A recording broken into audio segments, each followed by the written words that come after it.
Good people. We are back for another episode. Monarchs of Wrestling. Your boy Cool McCain.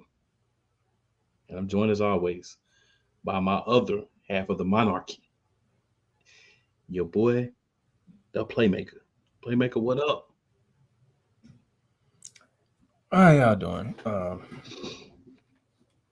I believe one of us had a good Sunday because we have to watch our team play. The other one, yeah, it's a lot going on that side. A lot. Even in a W. He's not doing this today. So we had AEW WrestleDream, which we will get to. Big event, right? In the world of AEW and professional wrestling. Very interesting. Some things happened that we talk about. I Get won't call it a some big thoughts. event, but I said in the world of I meant to say the world of AEW wrestling. I said pro wrestling. I meant to say AEW wrestling. But yeah, you are correct. You are correct. But there's a few things that's big in the world of pro wrestling. There's one person in particular that a lot of people will identify with that became a transitional champion. But just he transitioned a little earlier than I thought, let's say. But, I'm glad you corrected yourself. I would say, but we kind of figured it was a transition champion, but I don't think we thought it would be this fast. Yeah, we even said it won't be this fast. But then after the show, of course, you find out other information and you're like, oh, too bad we made these picks on Monday. The event won't till Saturday, but it is what it is. It is what it is. All right, sir. Of course, we're going to talk to you about a little TNA, some results from what's going on with TNA. They're starting to build to their next pay-per-view in a couple of weeks, so we'll get into that as well. But before we do any of that, I'm gonna do things a little different this week. I want to shout out Real Wise Radio. We live in the building on Real Wise Radio, another platform that has allowed us to bring you our own official brand of wrestling talk and tomfoolery.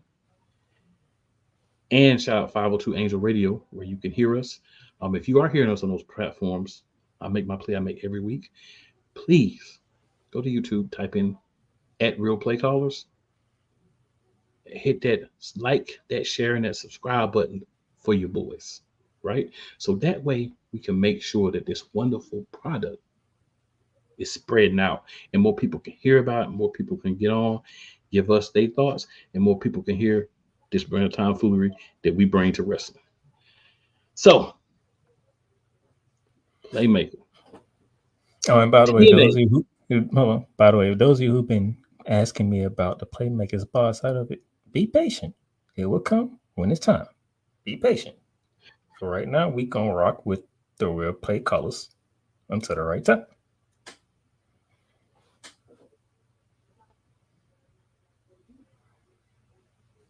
That's a Playmaker call, y'all. So that's all on him. Just saying, be patient. So, yeah, I'm just saying that's all on Playmaker. There is nothing on my side saying I don't want you to play on your channel, nothing like that. That's all on Playmaker. That's what you call nicely throwing your co-host under the bus. No, I'm just. But not really. That's just so people understand something you want to do. Like, right? Yeah. When you feel right, it'll happen. We can make it happen whenever. It's your decision. But I like where we're rolling right now. We rolling. So. Hey, if you like it, some people say you're being condescending when you say this, but those are just sensitive people to me. I love it. So we'll start off here. A little Impact. I'll give you some Impact results here. Some things happening there. They started off with a 6-person match. Wendy Chu, Rosemary, and Tasha Skills versus Masha Slam events. So Ruka and Jordan Grace. I want to say there was about 3 to 4 women in this match, and I'm like, yeah. There was some cakes in there. There's a weirdness.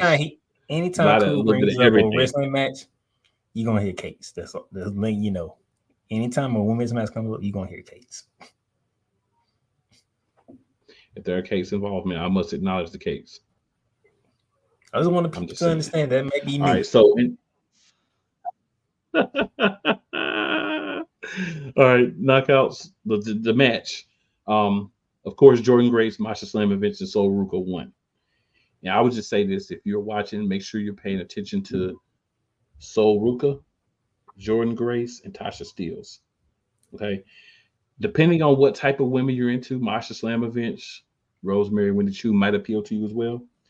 Alicia Edwards, maybe if you're into the very tiny women. So they give you a little bit of everything in this match. They gave you a little bit of everything. But yeah, of course the Faces won, as the Faces had the world champion on their side. So I don't think there's anything shocking about that. Nick Namath came out. He had some words.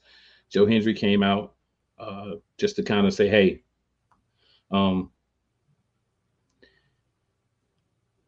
is John Layfield going to play a role in our match? Nick Namath says he won't. You don't have to worry about him. So we'll see. We'll see what happens. First Class came out. AJ Francis says that he's the reason Joe Hendry is a star. He wants Nick Namath and Joe Hendry against First Class. All I want to say is why. Just want to say why. Why? Josh Alexander and Eric Young had a match. Of course, the new bad guy, Josh Alexander, won. And then his other two henchmen did a 3-1 assault on Eric Young. And Steve Macklin was laid out backstage. So there was no one to help him. And Alexander used a chair to really destroy Eric Young's knee. So this past week, chair was the weapon of choice. Yes. Weapon of the week, still chair. Gotcha. So Mike Santana and Moose are going to have a match at Bound for Glory. Yeah.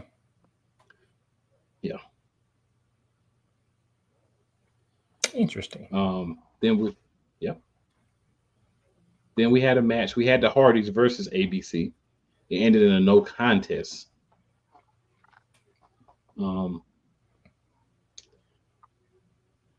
Of course, the system was the reason. So Santina Morella, who was the authority figure, got upset and said, okay, since you want to be cute and you want to mess up the number one contenders match, three-way match, you got to defend your titles against the Hardys and ABC. And not only you got to defend it against both of them, you got to do it in Full Metal Mayhem. So the system has to re-put up those tag team championships, Full Metal Mayhem at Bound for Glory against the Hardys and the ABC. They just got them titles back. Jeez. Hey, man. When you make bad decisions, Santino Morella, I have to teach you a lesson. All right, so then we have Jason Hotch, Leon Slater, and Laredo Kid in a number one contenders match for the X Division Championship. And Leon Slater won that match. So he will be going on to face Mike Bailey for the X Division Championship. This is the role that he needs to be in the X Division. I think that's a great division for him because he's never going to be a really big guy or a really tall guy, but he's a really good wrestler. So I think putting him in this X Division is kind of for that. So for those of you who may be newer to TNA, the X Division is not a weight, right? It's more of a style. Like you're a guy that'll take it to the extreme, but you're not necessarily beating people with chairs and stuff. You're just innovative. You're creative. You're coming into the big leagues and you want to kind of show people what you could do. But on the flip side, you have an opportunity. If you have the X Division Championship, you can call your shot for a TNA Championship match by surrendering the X Division Championship. So another great point. There's only one pay-per-view they can do that at, but that can be done. So there's another incentive to be X Division Champion. It's called Option B. So it's just a quick history. You know, just in case you're wondering what the interest would be for that particular championship. Yeah, with So TNA's SummerSlam on the horizon. That's how I see Bound for Glory for them. yeah, pretty much the end of the summer, quote unquote, summer party. All right. Then we've got this match. Nick Namath and Joe Hendry against First Class. And of course, they're without Rich Homie Swan because of the situation that's been going on with him that we don't really rock with. But Casey He wouldn't have made a Navarro and difference AJ anyway. Francis, right? Casey Navarro and AJ Francis lost, of course, the Nick Namath and Joe Hendry, because when you're booked to be the two people that are in the championship match, you are going to lose. You're going to beat two Joe named Juventud who getting to read the fight with you. And pretty much people can say what they want, but that's who First Class is. If you don't like that, I can respect the fact that you may not like it, but that doesn't mean it's not true. You got the All name right. First Class, and there's nothing First Class about y'all. Nothing. You are. What's that? You're right. You're not first class. Anticlimactic. You're the first class. I guess you're first class at catching beat downs. That's all I can suggest. The only reason why you got the name, because y'all boys ain't living up to it at all. Real talk. So we got a couple of comments here we're gonna swing into right quick. So our man Daniel Berry from Daniel Berry Sports Highlight, make sure y'all check out his content too. Says, hey everyone, happy Monday. Appreciate you checking us out, Daniel Berry, man. I can't wait for the day when Daniel gets an opportunity to actually put what he likes and don't like, what's going on in wrestling at the moment. But I get Daniel is. He's always the first one in the chat. He be in it, bro. Respect for that. Miss Yolanda says, hello, fellas. Hello. Our co-host from last week. You know what I'm saying? All right. And then Daniel being Damien in the building. Being Damien. He says, can someone please explain where in the HE double hockey sticks Rico comes from? We don't know as of now what you're referring to, sir. So I have no clue. I know what he's referring to. I know what he's referring to, but I have no clue right now what you're referring to. That's how I'm gonna do Damien. The king of the spoiler. So our man BS3 in the morning with Cole Johnson says, ooh. It's the other and he says, Ash by Elegance. No cakes. And then he says, hey, my manners. Good evening, Monarchs. Do your thing. Do your thing. We haven't seen your girl in TNA for quite some time now. Well, she was actually did a little something on the show, but I didn't even want to talk about that because it wasn't relevant. It's just a makeover thing. So I left it. She around, but she ain't doing nothing that matter in the ring because you gotta have to be able to actually beat people and wrestle to do that. So it's kind of, brush that off to the side, slide. All right. So, well, we hit the 15-minute mark, so I guess we can take a break. That is actually exactly where we were going, sir. You've taken the words out of my mouth. So, let's get into it. Rams fans all around the world. It's a beautiful thing to be a Rams fan right now. Stafford's back. We will see about Cup. And running back Kerryon Williams to return. Lend me your ears, or should I say lend Playmaker your ears, as he breaks down week by week everything in the Los Angeles Rams canon. Number 99, Aaron Donald. Can't wait for 2029 to come to know that you are going in the Hall of Fame, and it should be first ballot, no questions asked. Join the Playmaker as he breaks down everything Los Angeles Rams style in Ramily Talk on the Playmakers Blog Network YouTube channel and where you can find podcasts.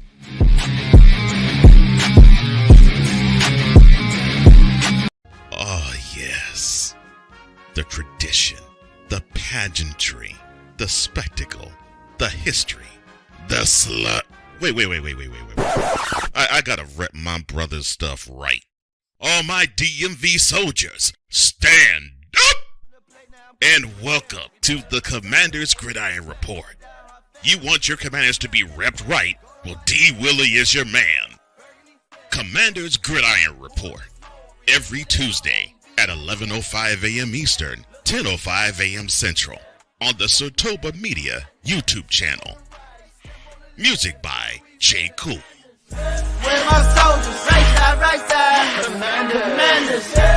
Join Ryan McCarthy. I became a Jets fan because Kurt the Frog was my favorite Muppet because he was green, and the Jets wore green. That's how I became a Jets fan.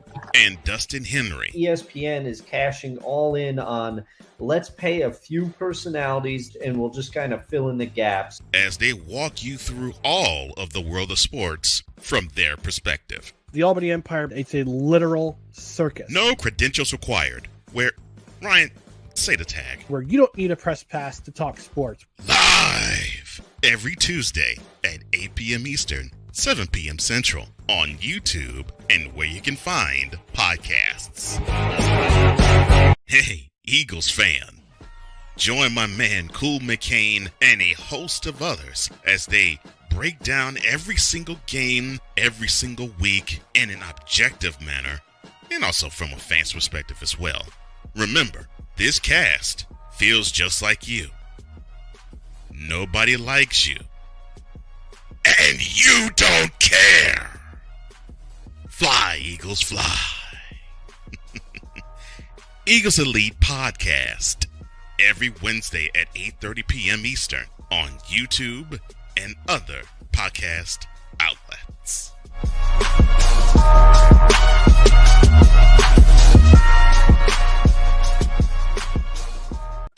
Drew Willingham. In this case, yeah, you put the blame on Kyle Shanahan for apparently not preparing the team enough for the overtime rules, supposedly. Cole Johnson. Peyton was considered the winner, and he was the darling of all darlings for Gerald. With a special appearance by Tyrone Alizé McDummy. Ain't nobody calling me. Text delete. Join these two football enthusiasts as they give you Total Football Talk. Live every Monday at 4 p.m. Eastern, 3 p.m. Central on the Sertoba Media and the Comey Media YouTube channels.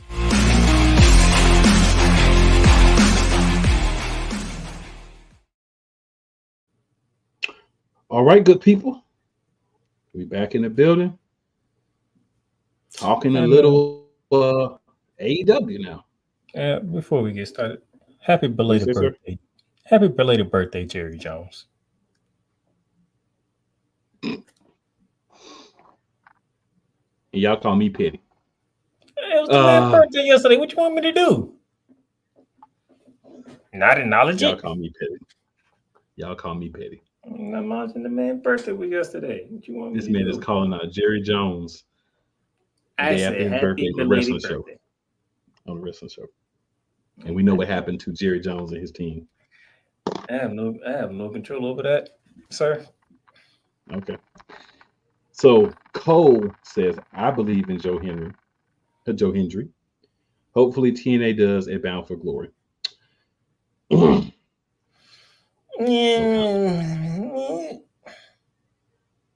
I'll wait. Damien says those Play-Doh cakes. Those are. He was referring to my team.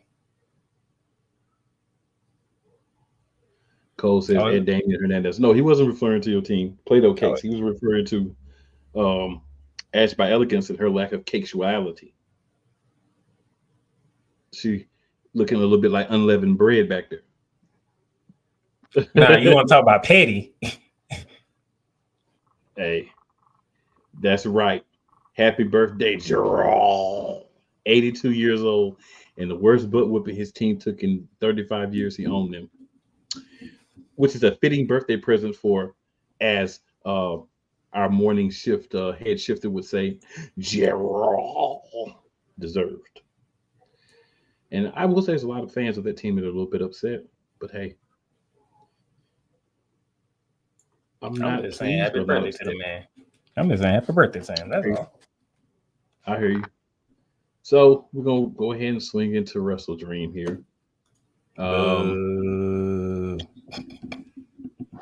We'll start off with the 0 hour bouts. We'll go quickly. Brian Cage defeated the dude named Atlantis for the belt. It doesn't matter too much because I don't even watch Ring of Honor. I mean, it's just they haven't done anything to make me want to see it. So, Anna Jay defeated Harley Cameron in what I must say was a fluffy cake match. I was not upset. I'm a big fan of Paige, so she was out there as well. I know she's Soraya now, but she's Paige to me. MXM had Rico join them as their third to take on the Acclaimed and Daddy Ass. Of course, the Acclaimed won. Orange Cassidy and Kyle Riley teamed up with the Outrunners to take on the Premier Athletes and the Dark Order. And of course, the Outrunners and the Conglomeration won. The Conglomeration supposed to have like 30 members or whatever, so I don't know why they team up, but you know, whatever's whatever. That's your 0 hour card. I will say, let's go to the main roster now, the main card, and that's all I'm going to say about 0 hour. All right, match 1 on the card: Hangman Adam Page versus the Switchblade, Jay White, who is back.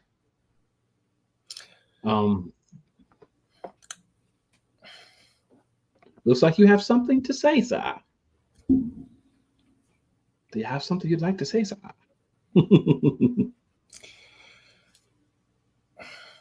Damien wanted to throw a question in the chat, right? Mm-hmm. I have a question of my own. What are we doing with Hangman?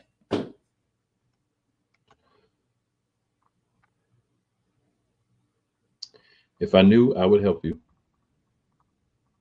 by answering that question for you, sir.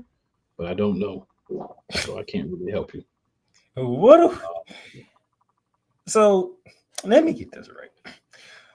We set up. He finally beat Swerve. Okay. But we set it up afterwards. By drugging Swerve, by the way. Very thuggish behavior by drugging. Just want to put it out there. I'm just saying he finally beat Swerve. Okay. Mm-hmm. He did. But you set it up afterwards to make it seem like there's a whole locker room of people who want his head on a silver platter, right? First one on the list is Jeff Jarrett. We looked at it, we understood. Yeah, Jeff Jarrett's not winning. All right. But if we're going to keep going on this route, his second feud out after Swerve is him getting beat by Jay White. Like, couldn't we say that somewhere down the road? So I will say it wasn't a long setup, but it's one of the better setups that makes sense. So on Dynamite, he took on Juice Robinson. Hangman did. And after the match, he was about to do what he do and try to, take out Juice Robinson. And then that's when the CEO of the Bang Bang Gang, Jay White, comes back. And then that kind of precipitated this match being set up because he's the one that took Jay White out. So it wasn't a long build, but it actually does make sense why you have this match. But to your point, you're going to have Jay White win because you always have the guy that's coming back and win. Like, this is a TNA. TNA does it. WWE does it. AEW does it. New Japan does it. Shikara does it. World Class Championship Wrestling of Oklahoma does it. Everybody. The guy that's coming back that's kind of over with the fans is always going to win, even if it's good or bad in a return match. So it made sense to have a match, but from the point of what you're trying to do with, or what you think you're trying to do with Hangman, it doesn't make a lot of sense. Because it's like hot, cold, and it's like spikes, right? So like Heyman's nowhere, comes in, he's got this big feud with Swerve. Boom, it's jumping. People are like, oh, that's crazy. Heyman takes a break. Swerve wins the championship. He gets a nice little run, comes back. Heyman's not even the one to dethrone him. You do that to Daniel Bryan just so he can have a run before he leaves. Very short, by the way, but just a run before he leaves. And I heard a lot of reports that that's what Swerve wanted. Swerve actually wanted Bryan Danielson. I said Daniel Bryan before. I'm just so used to that. Bryan Danielson to win the match and get a run. And he wanted him to tap him out. He requested that actually. So a lot of people are mad at Tony Khan, but that's something that Swerve wanted to have because they're from the same state, and Swerve looked up to him early in his career, Danielson. So he wanted to have him get the big win and be the champion. So he actually requested that. So I think it's a very sweet move, but a very dumb move at the same time. Yeah, because look what you did out in the Heyman. Right. Heyman and burnt down the man's house and everything. But couple comments here. So Cole says beautifully done with the Gerald. Cool. Well, thank you, Cole. I try to do justice with that, sir. He also says Brian Cage still actually wrestles. Yeah, he's a champion. Yeah, now he's a champion of a brand that's dead. Cole also says it's sad. AEW love to make Harley Cameron a human crash test dummy, but she's a hot human crash test dummy. We can agree on that. And got cakes. Leave it cool to take something negative and turn it positive. Does she not have cakes? Is she not a hot crash test dummy? If you're gonna have a crash test dummy that you're gonna make me watch, at least let her be aesthetically pleasing. And no one can argue me that Harley Cameron is not aesthetically pleasing. Man or woman. Cole Johnson saying don't stop making her a crash test dummy. That's the point. Well, I mean, we'll work on that. But what we don't have to work on is the presentation of Harley Cameron. That's what we don't have to work on.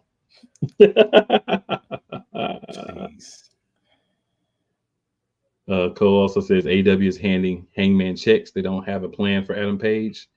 No, they don't. I'm surprised he gave the gymnastics match 8.5. You got to go back up that comment. Wait a minute. Hold on. 8 point. That's very generous of Cole Johnson. Cole says we can agree that Harley Cameron is gorgeous. However, they treat her like hot garbage. All right. I was gonna say the comment till we got to the match, but we'll go ahead and go to it. I mean, but if we're going in order, then yeah. But Cole says the Young Bucks versus Private Party. I get a match at 8.5 stars. The kicks were in great form, and the somersaults were wonderful. That is a. And they actually won clean points, which I didn't see coming. Maybe because it's Private Party, and they see Private Party as no threat, so they get to win clean on that one. Yeah. So yeah, Paige losing this match was clearly what everybody knew once the match was made, but again, disappointing because there's no reason for it really. If you can't have so hot and cold booking destroys everything, and that's one of the things that AEW has to do better at. You know, I mean, if you gonna make Heyman a heel, let the man be a heel. Jeez. Yeah, let him cheat and win or something. You know what I'm saying? All right. Then next we had the Glamour, Mariah May, in a fight for her life against Willow Nightingale.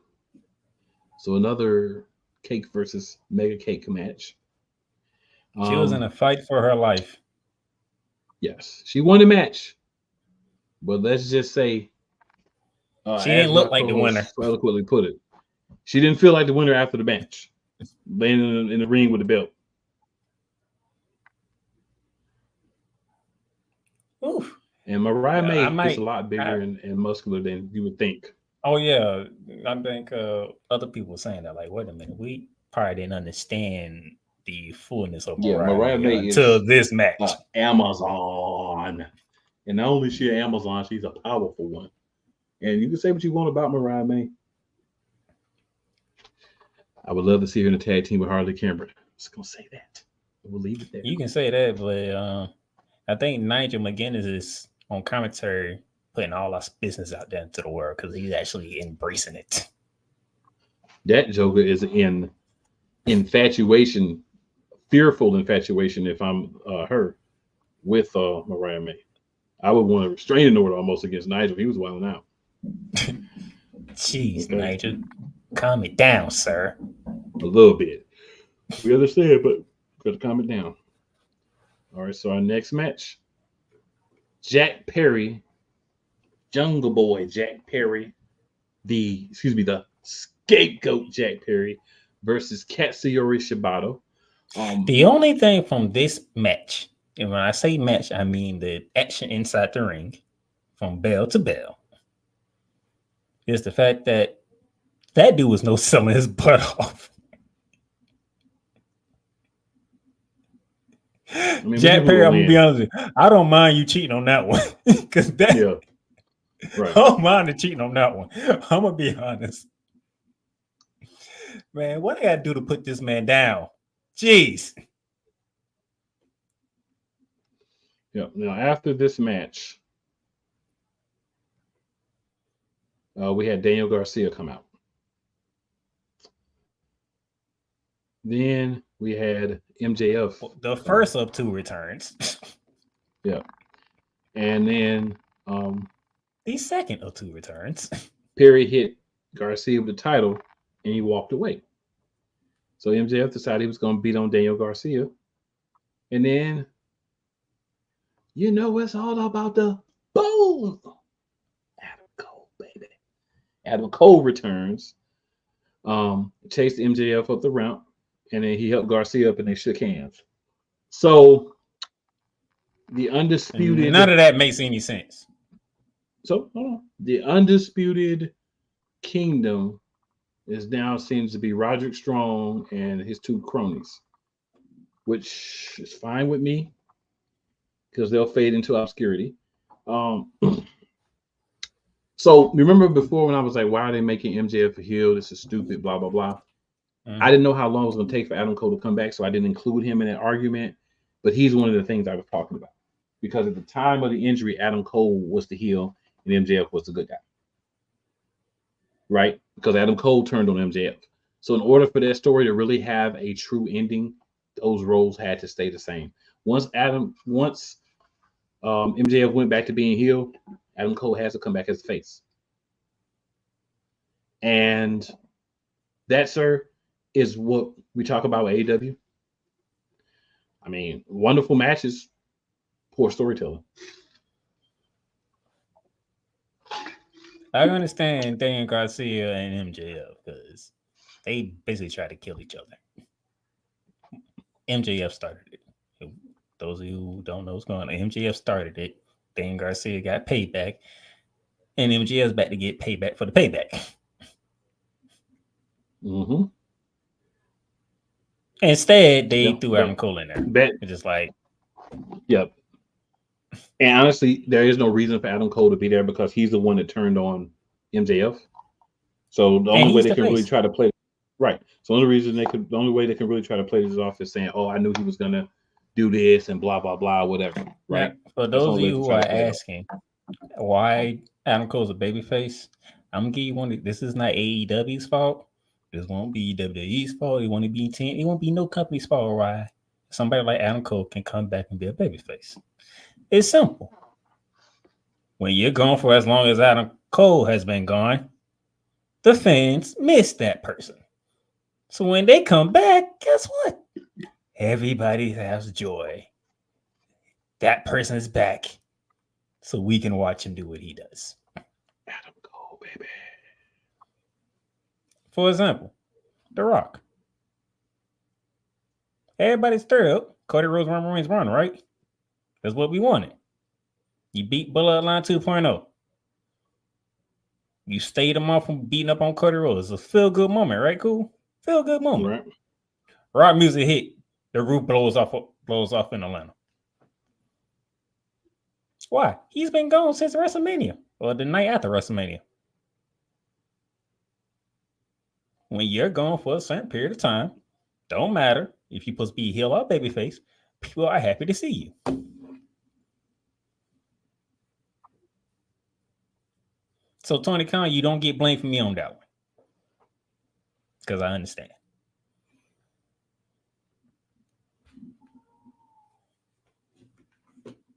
But now the question is, are you going to book this rivalry the way you're supposed to book it? The answer is no. But, yeah. Next, we had Will Ospreay versus Ricochet versus Konosuke Takeshita. Of course, anytime you have real Ospreys on a match, that would be match of the night.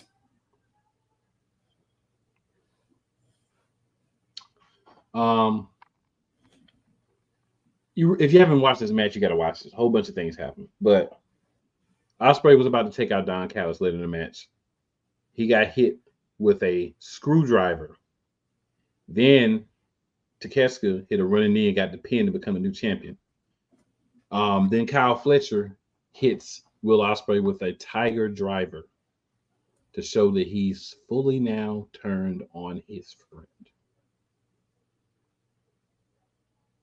You weren't not the one to ask that question when that was going to happen. Yep. Yeah, Ricochet got taken out of the ending of the match. But, when they have a certain way they want to do things that make sense. I thought Takeshita would lose to Ospreay and Ospreay would continue, but this does make sense from the point of it starts the rivalry between Ospreay and Fletcher. What it also does is allow Ospreay to get rid of, I don't know where this is on the pecking order, but it's supposedly it's under the TNT Championship. So now he can go after the TNT Championship, or something that's a higher caliber belt, because TNT Championship was the second men's championship that was introduced, right? So I would assume it has a higher ranking.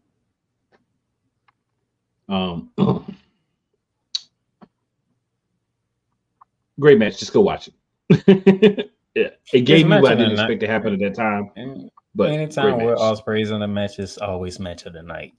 That guy does know how to put on. That guy does know how to put on a freaking match. That's why I say bruv is the man, the bruv. And his style has actually changed a lot from his original style because he wanted to prolong his career. Because he used to be even way better than this as far as the things he would do and how daring he was. But he talked to some OGs, some vets in the game, and learned how to change his style so he could last. All right. The next match is Hologram versus the Beast Mortis, who Beast Mortis is a part of the reinvigorated La Faction Ingobernable. It is some weirdly way run by Jake the Snake Roberts. Didn't something happen before this match? Their manager. I mean, if you want to talk about it, you can, sir. I mean, your boy came back. Yeah, but I was going to say that for a higher moment. A higher moment? Right. Yeah. Right. I want to talk about that at the end. You know what I'm saying? Well, you wanted to go in order, so I was wanting to make sure, like. We'll go ahead and talk about it. Fine. No. The Beast Mortis, of course, lost because no one beats people when they're undefeated and they're just getting on TV for people to see. And why is he still called the Hologram? I need a new name. That's his name, bro. That's what he's going to be called. Now, here's where we start to get on Tony Khan. Because going in, we said there's one match that it should be a definite winner, and that winner should be it because there's no winner where the other guy should ever win. That didn't happen. If you don't know what I'm talking about, Brody King took on Darby Allin. And we have Darby Allin. Final way for Darby to win. Darby Allin did 2 coffin drops, which is the dumbest finishing move in wrestling right now, to beat a bigger, stronger Brody King. And then they shook hands. And yeah.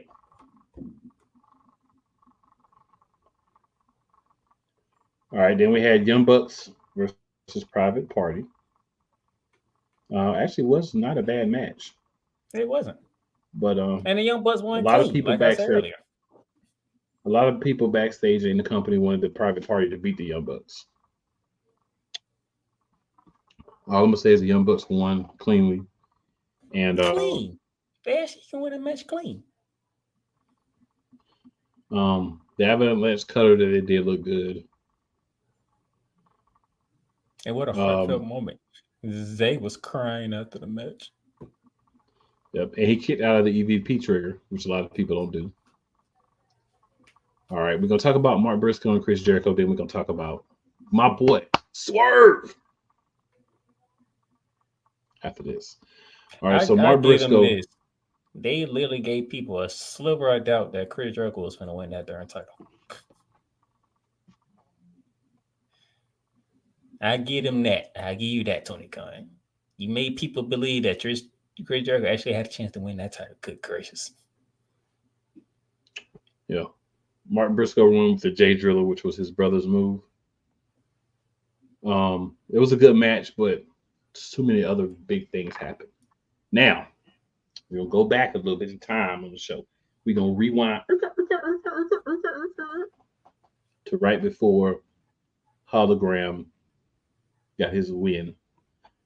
We come back. Prince Nana's in the ring. He introduces our champion, Steel. No, I was just playing. The former champion, Swerve Strickland. Swerve comes out, got the music, Nana in the ring doing the dance and stuff. He's talking about, what's next for Swerve. And out comes MVP, Montel Vontavious Porter, and Shelton Benjamin. And they are trying to goad Swerve into leaving the side of Prince Nana. Long story short. So Swerve is basically like, look, I agree, you have some good points, whatever you have helped me, but Nana gets on my nerves sometimes. Sometimes I can't find the backstage or some things I'd like them to do better. But Nana is family. And I don't turn my back on family. MVP, Shelton Benjamin get mad. Shelton Benjamin gets in MVP's face. Prince Nana, he's like starts almost sobbing because he's happy. He pushes MVP. Shelton Benjamin pushes Nana. Swerve pushes Shelton Benjamin. Like, what you gonna do, sucker? Like old school Booker T, sucker. Of course, he didn't say that, but just a mannerism at that particular second. And looks like what I expected. We're gonna get Swerve versus Shelton Benjamin. No Bobby Lashley yet. They had to be separated by referees. I really don't think they were needed, but it added to the mystique of it. And I mean, it was an alright segment. I like what Swerve said. I wasn't that fond of MVP's interaction in that. See him do much better. So, once Bobby gets here, MVP, I'm going to need you to be better. Better. So I'm just going to say, we're going to set our clocks, and we're just going to wait to when Swerve makes the change. It's coming. Fair enough. It hasn't happened yet, though. It's coming. Maybe it's going to happen after Barbie shows up, and that'll be the deciding factor. Yep, then we're going to hit the main event of the evening. Former BCC brothers. This would be like me and Playmaker fighting. Because one of us turned on the other, right?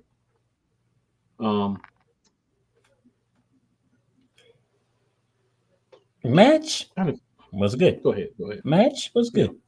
No problems with the match. Now, Cool's going to give you the details behind the decision because Moxley is now beginning his fourth reign as AEW champion. Usually when you win the title, ain't you supposed to be happy, exuberant, joyful and all that stuff when you win the title? And we talking about the main title here.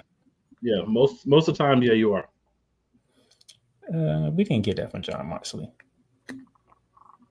It was like it was business. Yeah. It was like, you know what? It was almost like business mixed with Shawn Michaels and then Ric Flair type deal. It's like, all right, I won the title. I respect you,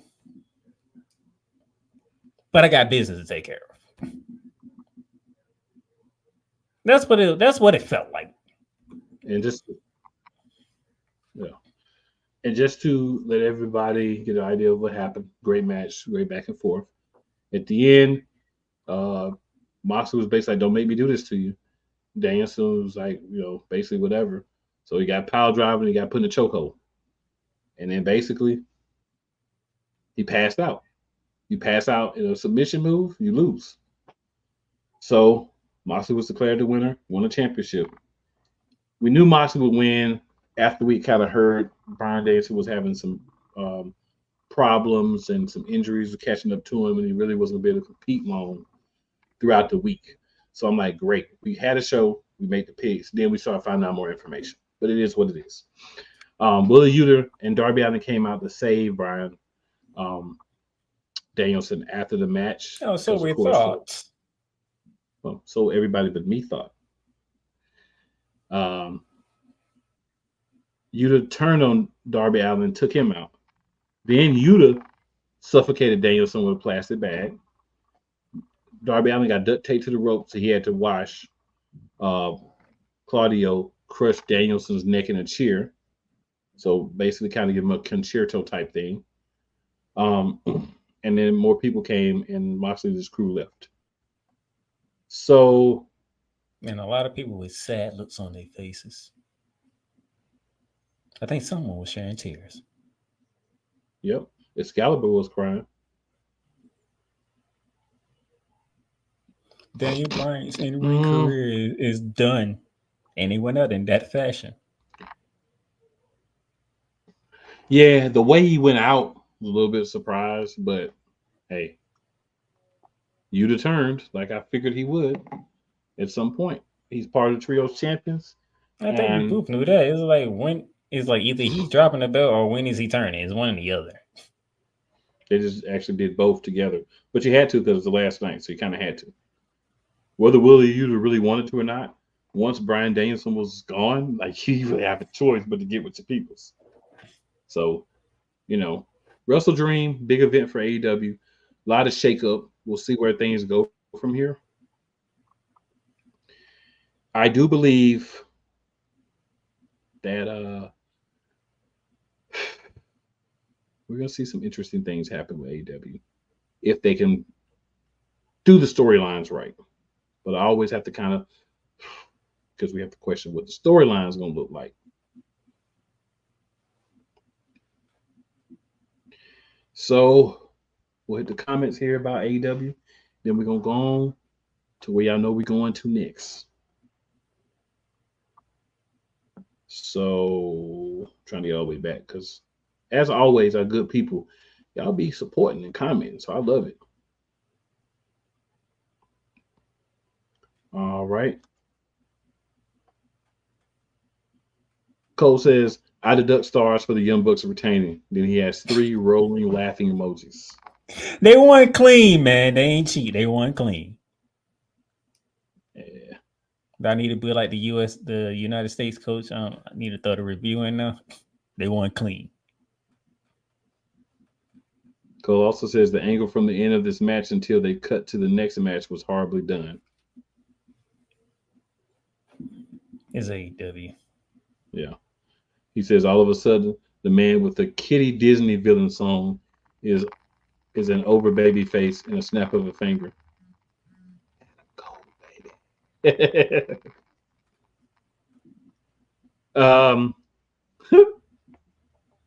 That wasn't his rank though. Cole has That's his rank. Cole says, I don't give a crap about how long he's gone. AEW saddled Adam Cole and his faction with a villainous song. Kindergartners were loudly saying, get on the ball, AEW. Outside Mr. Hardcore Finder, Cole. You should know this. It sounded like something that they would do for the villain Marty Scurll type music. I agree. Cole also says, and Ricochet is about to be treated the same way in AEW as he was at WWE. Unless he joins the Hurt Syndicate, he probably will. Damien says, I was expecting Diddy to come out, laugh out loud. I was hoping you He's in skip jail, that. sir. He was in I was jail, hoping you sir. was going to skip that. I thought about it, but I just want to remind everybody he's in jail, so I was going to come out, sir. Damien also says, why swerve like he was dressed up to be in a Matrix movie? Rolling emoji, laughing emoji. Rolling laughing emoji. And rolling emoji. So African attire, sir. Cole says Diddy won't be seeing the light of day. He'd love to outdo Prince Nana these days. And I wanted to make sure we could read that comment, so I had to read the other one just so I could read Cole's, to be honest with you. Cole says, I love the fact they are playing Shelton Benjamin to be a heavy. Yeah. Don't know how long people are going to buy that, though. Cole says it's a welcome change. True. Damien says Shelton looks weird in a suit. If you watch Thunderdome WWE, he doesn't. Cole Johnson says, I'm smelling Bobby Lashley returns at Full Gear. Or before. They treat Dynamite like it's a pay-per-view every week, so may not even make it to the end. If they do that, Cole McCain gonna go ahead and go off. He do not want to see Bobby Lashley first appearance on the Dynamite. This is true. Cole says, in the main event, the part where people were hating the whole pay-per-view on, I get that Danielson and Moxley are boys in and out of character, but it would have been better if Castagnoli would have won the AEW title. But yeah, the leader's got to have the AEW title. He'll go get the Ring of Honor title or the TNT title or something because, yeah. I'm going to leave that there. That's a whole other 20 minutes I could go on with how they've done Castagnoli since he's been there. But, so I agree with Cole and Ricochet because it did the same thing with Claudio. Cole says, I think Danielson wanted to officially make his 25th anniversary of being in professional wrestling, possibly. And then Cole says the match took place in Tacoma, so there was a home court advantage Danielson had where the air was taken out of the building. Yeah. So, good people, we're moving on. Before we do, shout out everybody watch, everybody in the comments. Make sure you like and share and subscribe if you have not already. And let's get this thing moving. We're about to hit these commercials. We're going to come back up in this piece after the commercial. Y'all know what's happening then. Y'all know what's happening then. A couple things might need to talk about. Just a couple, I think, in the world of WWE. Maybe not too much, just a couple. Let's go. Get in the game at BetUS, America's favorite sportsbook. Over 50 sports, live betting, online casino, horse racing, esports, and more. Start now and enjoy easy deposits, fastest payouts, and the biggest bonuses. And for over 25 years, BetUS is a name you can trust. Mention TV 150 now and get up to 150% in bonuses. BetUS, we've got your game. Call or visit BetUS.com now to join. Poppy J. You got the option to cry for the government. You got the option to protest. You got the option to keep buying. But this is also an option. Wise El Jefe. We're the first tech geeks. We're the first gamers. We're the first everything. Everything. Like Gen X's, we are the ones. BS3 Network proudly presents the crew from the New York boroughs who never wants that smoke. Nah, they want that fire. Bobby J and Wise El Jefe. Fridays at 9 p.m. Eastern, 8 p.m. Central. Check your local listings for your viewing and listening pleasure. Whether it's news, the largest egg producer finds bird flu in chickens at a Texas plant, weather, devastating tornadoes rip through the heart of the United States, inspiration, a breast cancer survivor completed the journey of chemotherapy, and now begins a future one of matrimony or sports. Michael Jordan is shown on a photo with Diddy. LeBron James has a video extolling the virtues of a Diddy party. This has been yet another beating a dead horse presentation. We got you covered. BS3 Network proudly presents The Morning Shift with Cole Johnson. Live every weekday morning beginning April 29th at 8 a.m. Eastern, 7 a.m. Central. Join the transporter to Hades. Your butt and gut becomes one. Join the reformer of hooker whores. This is my daughter, Placenta Booty Johnson. Join the bronze god. Whenever you are in distress, take off your baseball cap and throw it in the air. Join your very own superhero of broadcasting, Chris Bass. So whatever color crown they get, they palm it and do 2 circles, and that translates to, I can beat up black people. As she takes you through the week's paces in Baseline. Live every Saturday at 8 a.m. Eastern, 7. Everything Boston. I love you morons. New Kids on the Block, New Edition. Dear whatever the law firm is. Sincerely, the U.S. Supreme Court. Ben Affleck, Matt Damon. Go yourself again, Jason Whitlock.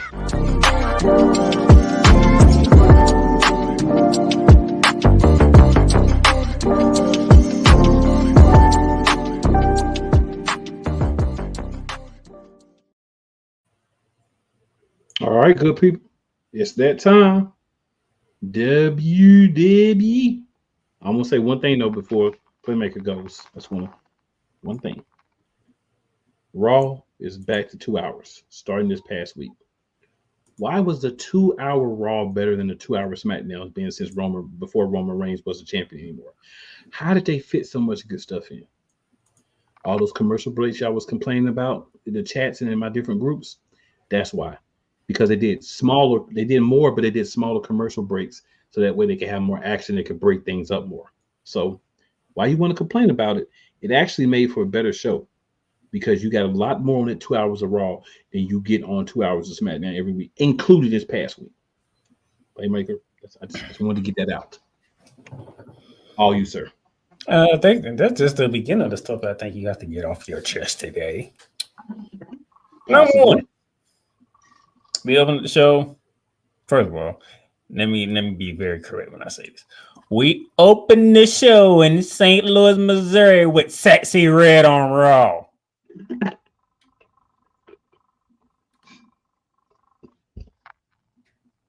Next. Why? Just why? Jeez. Triple H, you think you're slick. You think you're slick. Yeah, you think you're slick. You're using an industry plant to think you're gonna win people over. We see through the mist, bro. We do not need no damn Sexy Red to open up no freaking Raw.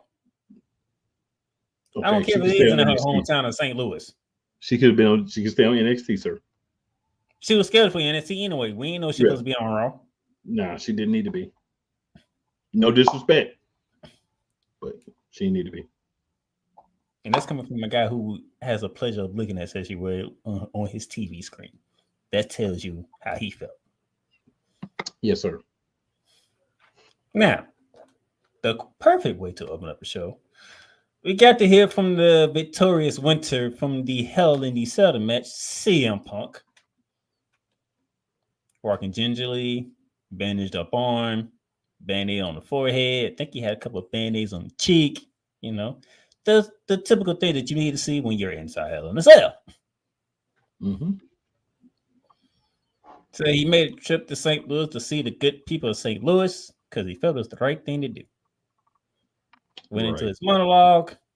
And he says, I don't know if I'll be back, but I'm finna go home. I ain't seen my wife in almost a month and a half, and I got a lot of things to buy. Great. Thank you for showing up, CM Punk. Thank you for walking. Thank you for giving us the visual. And we can't wait to see you come back because before you left, somebody music hit. He is a visionary. He is a revolutionary. He is Seth freaking Rollins. Decided to have a little face-to-face with CM Punk on his way out of the arena, and CM Punk and Seth Rollins on his way to the ring. So we will see CM Punk But when will it be is the question. And when is it to have this rivalry? Because you can smell the rivalry in the air. But before that can happen, though. But the Visionary has other problems to deal with first. Yes, he does. Bronson Reed, he made it known. He say, "All right, you want your fame? I'll give you your 15 minutes. You pick where, you pick the time. It don't matter. Seth Rollins wants to fight Bronson Reed." So whenever we get to hear from Bronson Reed, maybe we hear from him tonight, maybe next week, because we didn't see him last week. So whenever it is, I'm looking forward to that because it was Seth Rollins the reason why you didn't win the last Monster Standing match. If we're being completely honest. But then again, Triple H threw another seed in there. You feel me? Before Seth Rollins was officially done. The Intercontinental Champion music hit. With Seth Rollins still in the ring. And if history tells us anything, Mr. Cool McCain, we know how Seth Rollins feels about somebody coming in. No matter when they come in during his segment. It's setting up a lot of possibilities for people for Seth Rollins to enter into a program with. Let's just say that. So we had a little stare down between Seth Rollins and Jey Uso, and Seth Rollins decides to walk away. I'm not going to be tempted. Say what I need to say. I'm just going to go ahead and leave. We set up our Intercontinental Championship match between Jey Uso defending against New Day's Xavier Woods. Clean finish. Jey Uso wins a very hard contested back and forth match. Clean finish. Xavier Woods wasn't trying to dap up. Xavier Woods is feeling some type of way. He won the championship match. He got a championship match. He lost. Kofi Keith is like, "Hey, good job, man. Congratulations on your win." Xavier Woods wasn't trying to have none of that. Keep in mind, Jay really wanted to offer the shot to Kofi. But Kofi asked him to give it to Xavier Woods. That is true. And then Braun Breaker should have known. Braun Breaker is not done with Jey Uso, not one bit. A mature moment 2 weeks ago. Very mature moment. I only lasted a week because he came out and he spilled the brace off Jey Uso. Kofi Kingston, hey man, we gotta go help him. That's our boy, you know what, and whatnot. Let's go help him. Xavier Woods, I ain't trying to help him. Xavier Woods is slowly turning heel in front of our eyes, if you notice. Because Xavier Woods he helped the brothers. He didn't want to help the brother get beat up by Braun Breaker. Kofi Kingston goes in there, he takes a spear. Xavier Woods gonna see what you did? See what you did? Why is he chastising Kofi Kingston? Braun Breaker, being a dog that he is, went ahead and spear Xavier Woods.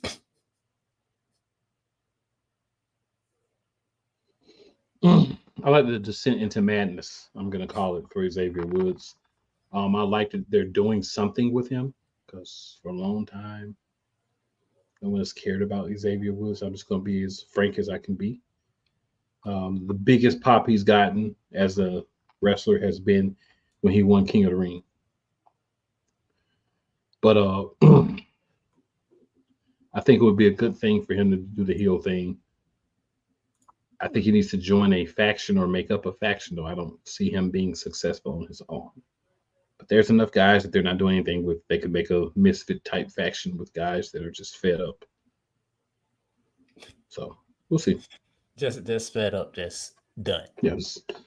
Yeah. Mm-hmm. All right. Now we have to go this route because those of you who know me, y'all know I'm typically I like the baby faces. That's typically me. Correct. I'm the guy who loves the good guys. Every now and then we'll sneak some bad ones in there. It's just for the right reason. This is one of those right reasons. We go backstage. Miz is having a conversation with Ken Cross about what took place the previous week because, he turned on R-Truth, and me and Kubo said on this very program that it was well deserved to do so. Guess who comes into the conversation? You guessed it, R-Truth. R-Truth coming at, I forgive you. You thought I was somebody else. Was it just me? Was I the only one getting a headache listening to R-Truth speak? Yeah, because it's old. What he's doing has ran its course. You know what I would like to happen, never will? If Xavier Woods was to find him in the back, slam up against the wall, and be like, stop it. Let's talk. Miz looked at R-Truth was like, no, I did it because I'm sick of you. I'm sick of you putting me in stupid matches that I don't belong in, put me in harm way every single week. I'm sick of it. And I'm like, thank you, Miz, because we're all sick of it. Miz left.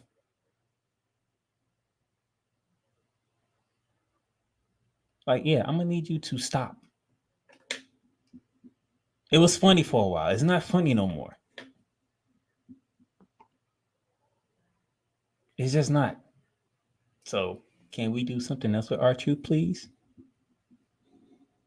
If not, have the Miz get rid of R-Truth. Because usually I'm not the one who is happy that the Miz turned heel. This one I'm happy because it's stupid. That man get put in matches he shouldn't even be involved in. But because of R-Truth, being R-Truth, he's in these situations over and over. And at some point in time, you get sick and tired of it. And that's what we have with the Miz. Sick and tired.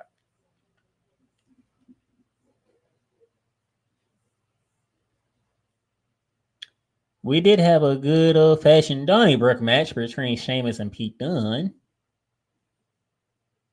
And it's when you hear a good old Donnybrook match, when it's like how you went, a good old Donnybrook match. Everything being used, ladies and quicket backs and whatever else out there. And for a moment, I thought they was going to let Pete Dunne beat Sheamus once again. Not to be. Sheamus gets the dub. Good job, Sheamus. But unfortunately, if my mouth serves me correct, sir, I do believe that is 1-1, right? As far as I remember, sir, yes. So we need to have a rubber match. To probably disliking to a lot of people. But it is 1-1. We need a definitive winner here, okay? Those of you who are new to the show, me and Cool, we like definitive winners here, okay? So we need a definitive winner of this rivalry. So we need one more match.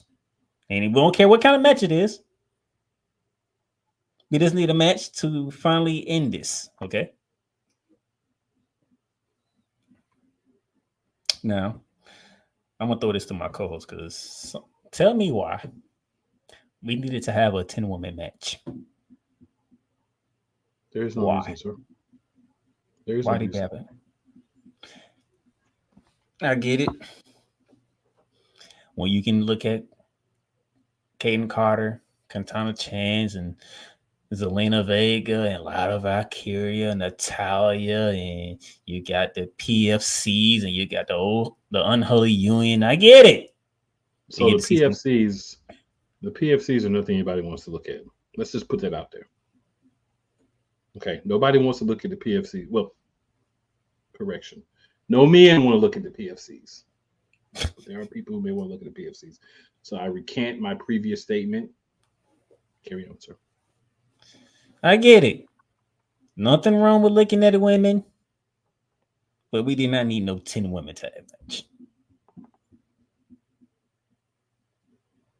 That match was so congested and clustered. Just didn't feel right. Just didn't. And remember, he said it was a 2-hour show, right? Mm-hmm. With all that it gave you, we had one match left. The main event is for the World Heavyweight Championship. Gunther versus Sami Zayn. Oh, and by the way, guess who was in attendance?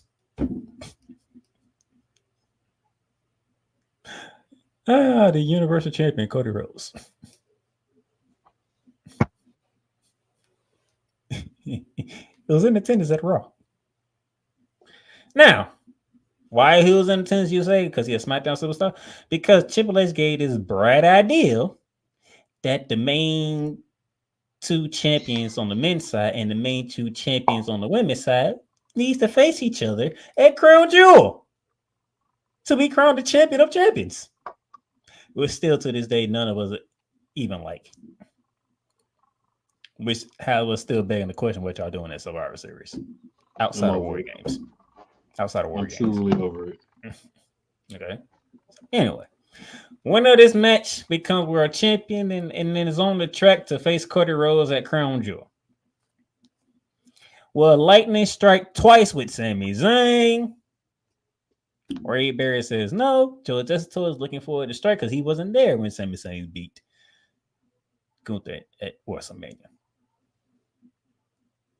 So we hit here. And it's pretty much a rerun of WrestleMania. Until Gunther said no. And he put an emphatic no to it. He put Sami Zayn to sleep to retain the World Heavyweight Championship. But we wasn't done, even though it was a 2-hour show, because he music hits. You guessed it, the Universal Champion music hits. And we get to leave Raw with the stare down between the World Heavyweight Champion and the undisputed Universal Champion. Go ahead, because you know we're going to SmackDown this, so go ahead, get this part off your chest. Just go to SmackDown. Anybody got time? Go to SmackDown. All right. We go to SmackDown now. We go to SmackDown and no Sexy Red on SmackDown, okay? Jimmy Uso opens up SmackDown. To the hell of an ovation, though. People are happy to see Jim. Now, those of you who don't know, my co-host is not a big fan of Jimmy Uso at the moment in time. It's probably going to take some time, but I'm pretty sure he's going to give him an opportunity to see what he can come up with. He comes out, says his piece, says, Solo took him out, formed his own little bloodline group of brothers and all that stuff. So later on in the match, we're going to get Big Brother versus Little Brother. But the OTC comes out. OTC reminds people of what took place during a 4-year run that they had.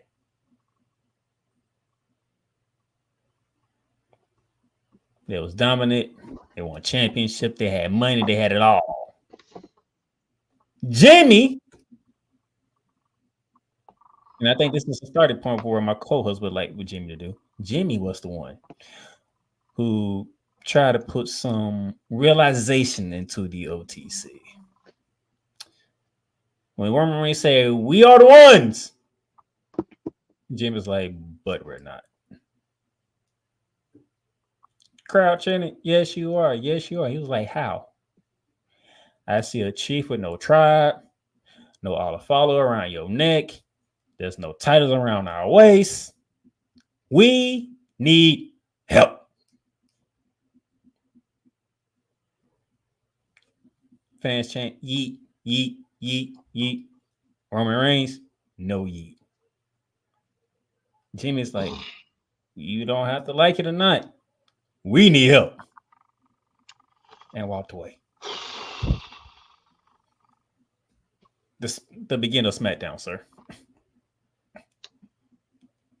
So thankfully, Cody didn't come out because he just most of the time has to be involved in everything. So thankfully he didn't come out. I like where they're going with Jimmy. If they actually don't have Jay, I think this would be better. You've got other family members out there. You've got one that's signed to WWE in Hikuleo, who is the brother of Tamatonga and Tongaloa. So you could have him come in on the OG Bloodline side. I would really like for them to keep Jay out of this and keep it a SmackDown thing. I would really like for them to allow Jay to go and have a good title reign as Intercontinental Champion, get past this whole Braun Breaker thing, move on, have some other competition, and just stay out of it. I'm fearful that they won't do that. And what that really does for me is you spend all this time building up Jey Uso, main event Jey Uso, and all that for him to go back to the Bloodline. And he's not even going to be the right-hand man because it's going to end up being Big Jim. Because the first person standing beside you got to be a right-hand man. Who's with the original Tribal Chief right now? Big Jim. Who is the only one that acknowledges him as the Tribal Chief? Big Jim. Because he said that in promo too. And remember, I was about to go there. Thank you, sir. Remember, he said he's the only one in the family that acknowledges Roman Reigns as the Tribal Chief. Is Jey Uso not part of that family? So that means he's not acknowledging him as the Tribal Chief either. So why? Well, where would they? I got a feeling they doing something like Roman Reigns is still mad at Jay. Jimmy is like, out of everybody, anytime I needed help, there's only one person that I knew I can count on, and that's Jay. Right. So he's got to be first on the list. That definitely makes sense, but I'm saying Jay has his own completely different thing that he's going through on Raw. Let's let him do that. He don't have to be in the bloodline. Every person that shares their bloodline don't have to be part of that story. Yeah, but I got a feeling about 90% of the fans out there is gonna want to see Jay back in there. Even if for that one match. You can't do one match, Playmaker. You can't do one match. I'm just telling you how the people stop it. You can't do one match. If you do that match against the bloodline, they're coming to Raw. They're going to cost you your championship, and you're going to end up in a pool of blood. Leave him out of it.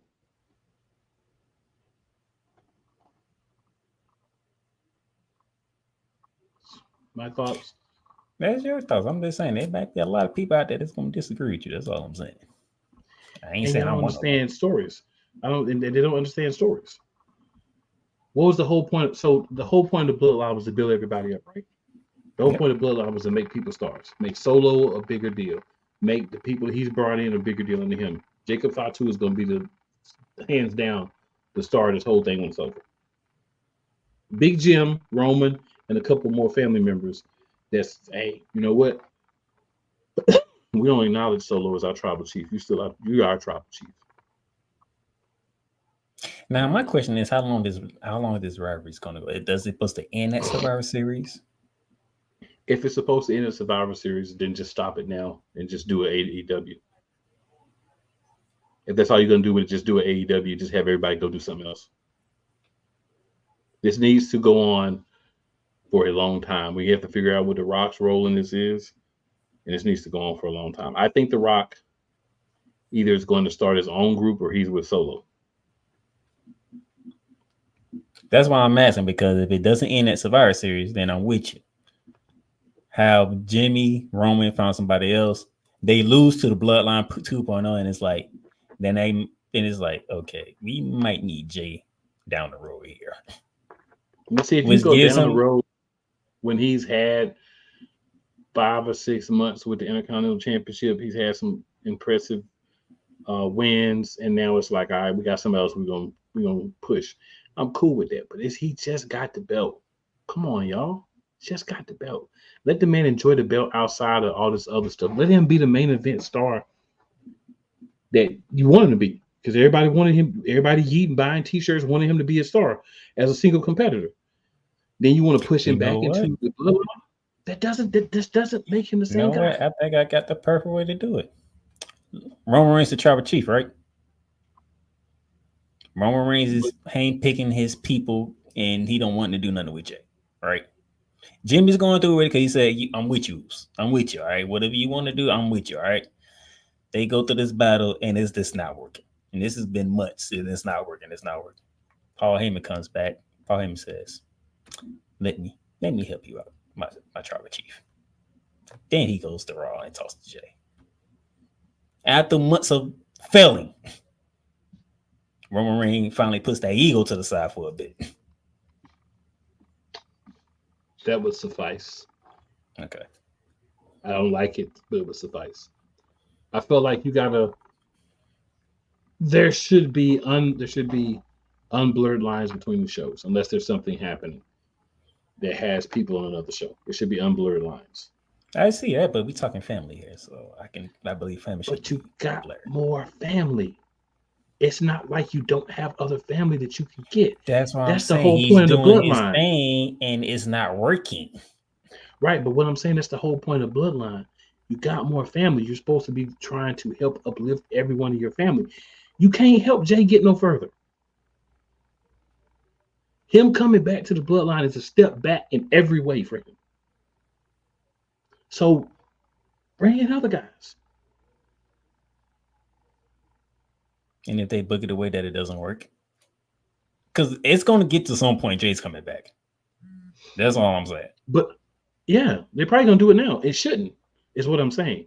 I'm not saying that now. I'm saying that it doesn't make good booking sense, honestly, at all, unless you're talking about WrestleMania. If you're talking about like a match at WrestleMania, and then he gets sucked in a month before WrestleMania, I that's whatever. And then after WrestleMania, he back on Raw, and technically by WrestleMania, they're gonna all be on Raw anyway, probably. What I think we're gonna get, what I think is gonna happen, truthfully, Jimmy and Roman are gonna go to Raw because Netflix wants Roman Reigns on Raw.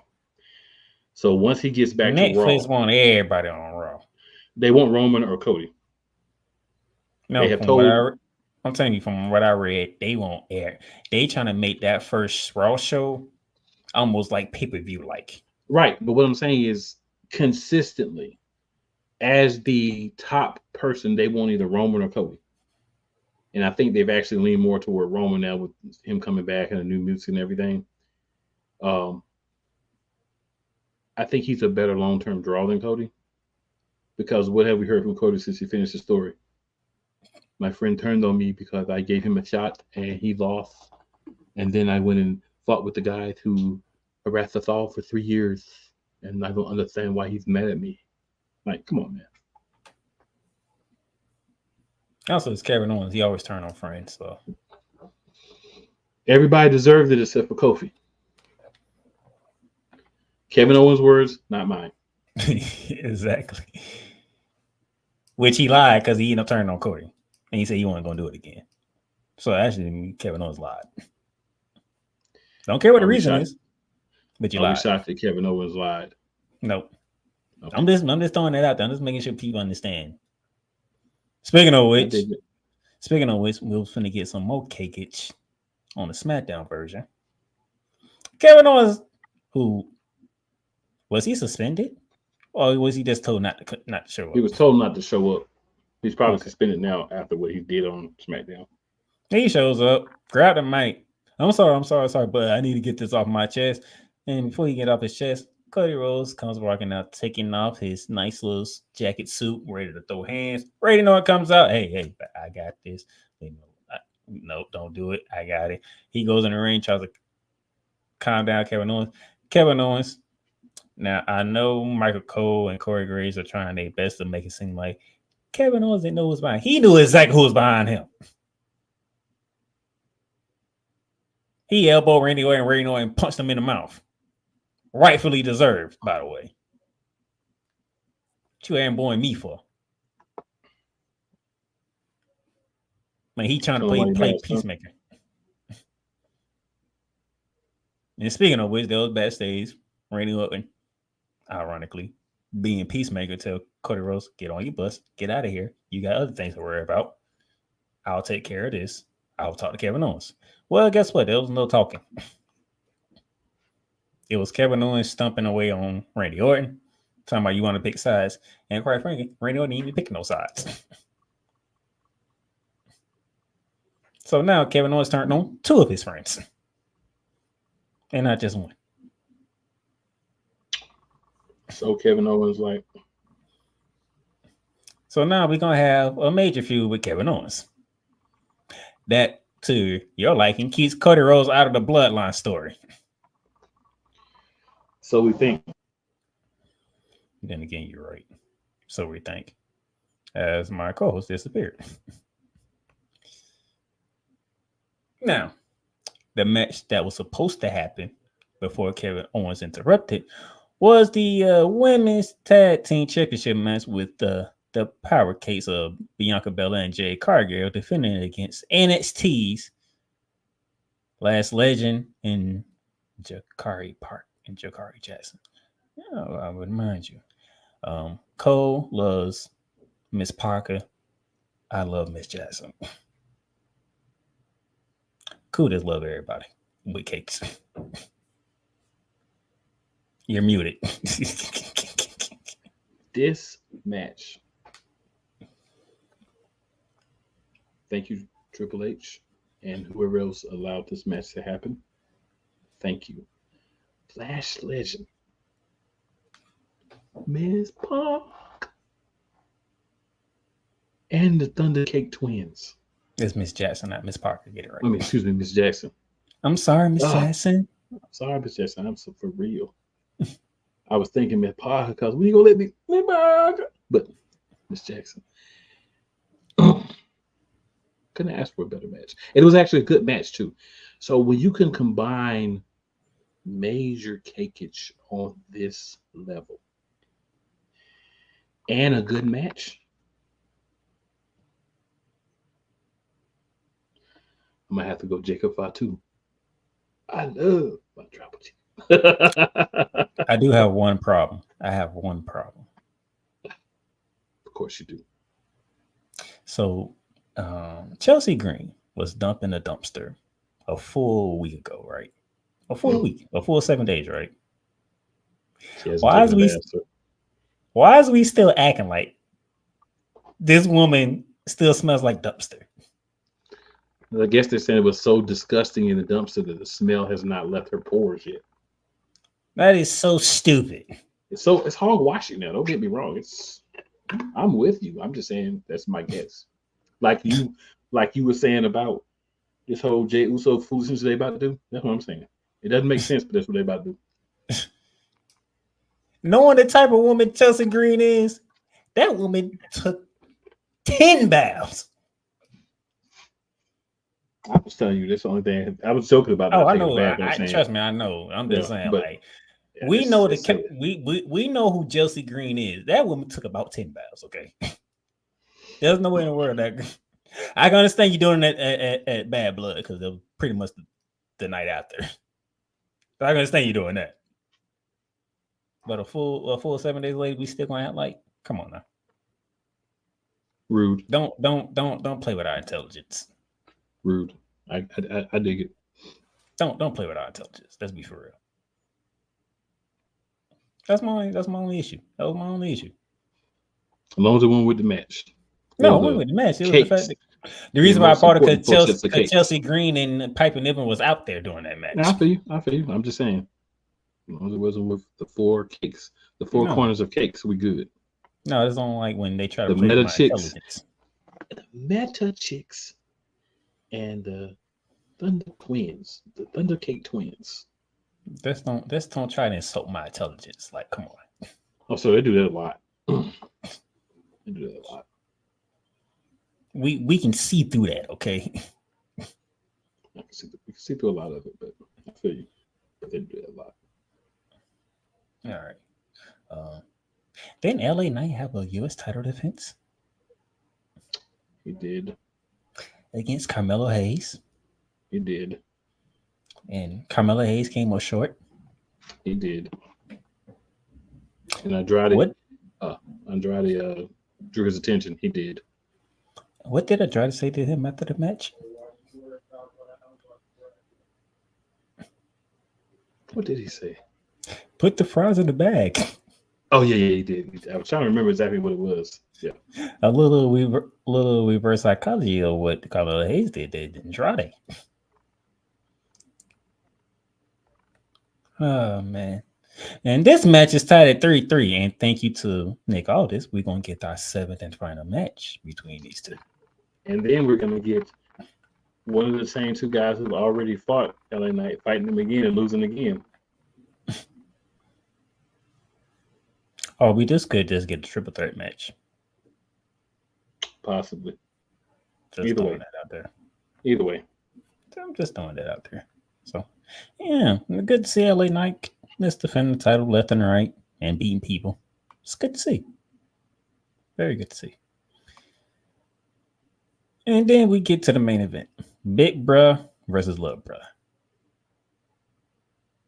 Now we all know Soul Sequoia ain't finna come out there alone. We know how this goes. It's the bloodline. Mm-hmm. He's literally remaking the bloodline to what Roman Reigns did. Match goes on. He don't even have the U.S. title though. That's what's crazy. Yeah.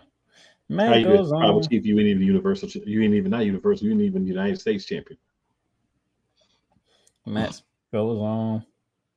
With the help of the Bloodline 2.0, Solo defeats Big Bruh. Jim Uso.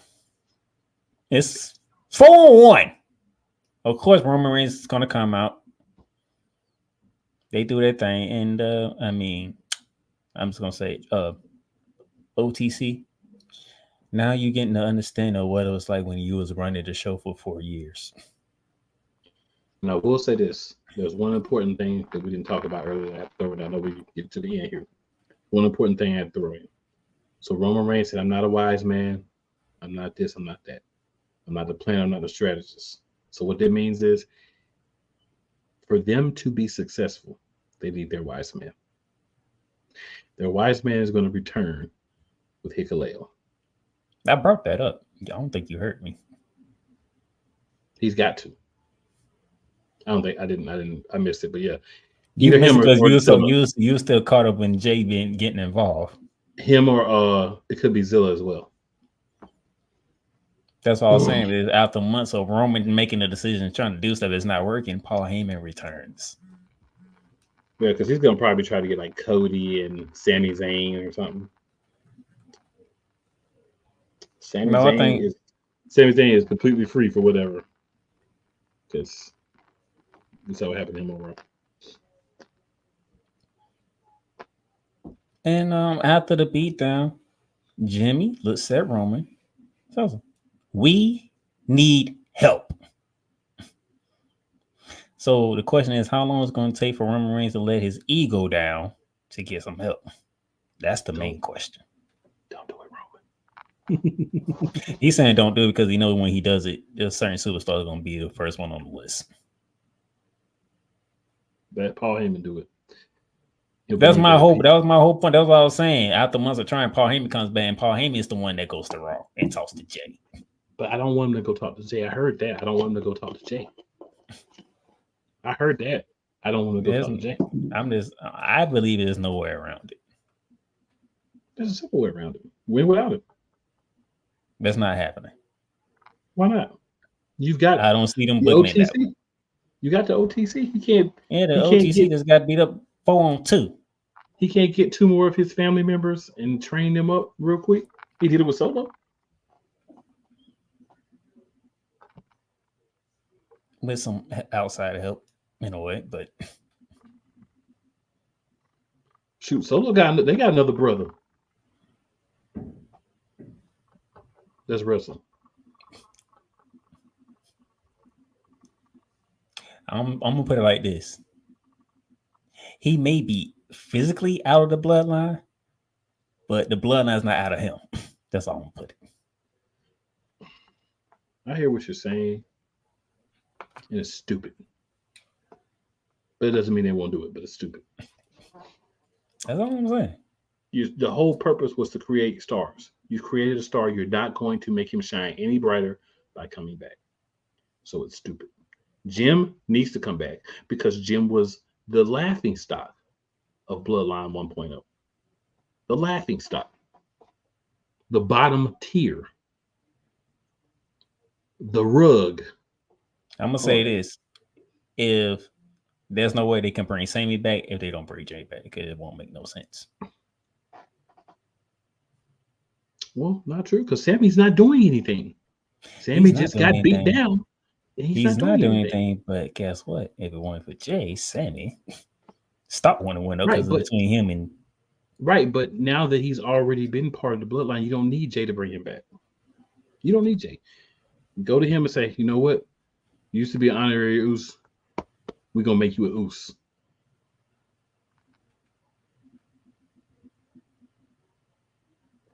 Just saying. We'll be following this bloodline civil war right along with y'all to see how this comes turn. It's not gonna go how I want it to because they don't have enough intelligence. I'm more intelligent than the writing team. No, I'm just capping right now, y'all. I'm just capping a little bit. But I'm just saying, do something different.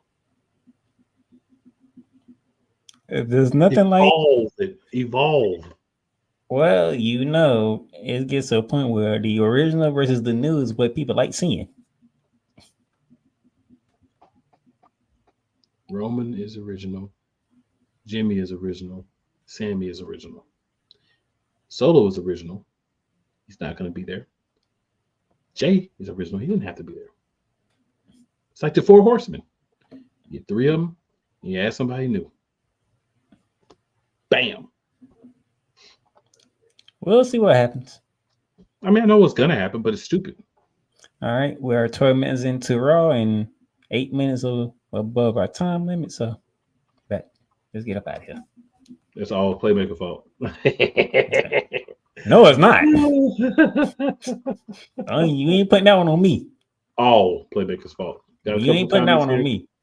A couple of comments here. Says Playmaker had us go over. No, I'm saying. Damon says, I thought Punk was announcing his retirement for a minute. Never thought that, but he tried to trick you. Cole says, I always get a headache when R2 speaks. Glad that Miz turned on him. Cole also says, here's something we should do for truth. Retire. And there was a comment earlier that I wanted to make sure I highlighted that I agree with that Yolanda said. I don't know if I said anything about it or not, but I want to. You mean the last 2 comments he put? Because she was the last one to comment. Okay. Yeah, it didn't show up at first. It's a little wonky. All right, so Yolanda says, they have always made R-Truth be the silly black man. I'm over it. That had to be put on the screen. And then talking about the PFC, they don't like y'all men. No, we don't like them either. So it's the same both ways. I feel it. But we have, of course, reached that time, as Playmaker said. It's good conversation. Sometimes you go a little bit over. It's all right. But what I want to make sure I remind everybody is make sure you tell 4 people who you think are your friends, 4 people who may or may not like you. Just because they may or may not like you does not mean they won't like us. And it's never where you start, good people. It's always where you finish. If you're watching Raw, continue. If you're not, go hit Raw. If you're listening to this at another time, we'll see this later. You know it's your boys. You know we in the building. We always here. Every week. That's what kings do. And we them kings. We'll holla.